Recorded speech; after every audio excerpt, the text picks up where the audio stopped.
অনেক অনেক শুভেচ্ছা এবং আগামী দিনগুলি আরও ভালো কাটুক। আমাদের সকলকে মনে রাখতে হবে যে পাশে আছি সাহেবুল্লাহ, হালকা বয়স তরুণ ছেলে, দায়িত্ব নিয়ে এত বড় একটা মনোজ্ঞ অনুষ্ঠানের আয়োজন করেছে, এর জন্য অনেক অনেক সাধুবাদ জানাতে হয়। তাই দীর্ঘায়িত নয়, অনেক অনেক অনুষ্ঠান রয়েছে, অনেক বক্তা রয়েছে।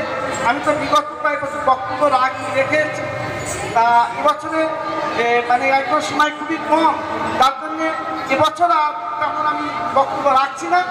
এটুকুনি বলবো যে আমাদের মনে রাখতে হবে যে ভারতবর্ষে সমস্ত ধর্মের মানুষ যেমন পাশাপাশি বসবাস করছি, হিন্দু সম্প্রদায়ের মানুষ, মুসলিম সম্প্রদায়ের মানুষ, খ্রিস্টান সম্প্রদায়ের মানুষ, সকলের সম্মিলিত সমন্বয়ভাবে আমরা আগামী দিনে এগিয়ে যাব।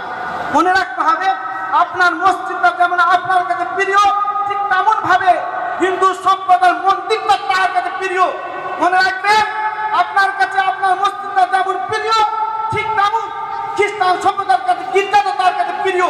তাদের কোনো উপাসনালয় হামলা এটা তীব্রতর নিন্দনীয় কাজ, এটা কখনোই কোনো মানুষও চাইতে পারে না।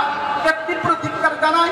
আসুন আমরা সমস্ত বিভেদ দূরীভূত করে শান্তি সমন্বয়ের বার্তা দিই এবং সব মিলিতভাবে সমস্ত সম্প্রদায়ের মানুষ মিলেমিশে বসবাস করি। আগামী দিনে শান্তির বার্তা দেব। রাতের বৃন্দ থেকে ছিনিয়ে নিয়ে আনবো ফুটন্ত সকাল। এই কথা বলে সীমিত বক্তব্যের এখানে দমনিকা করলাম। আমার আলাইনা ইল্লাল বালাগ আল বেঙ্গল মাইনুক অ্যাসোসিয়েশন জিন্দাবাদ, পাশে আছি জিন্দাবাদ।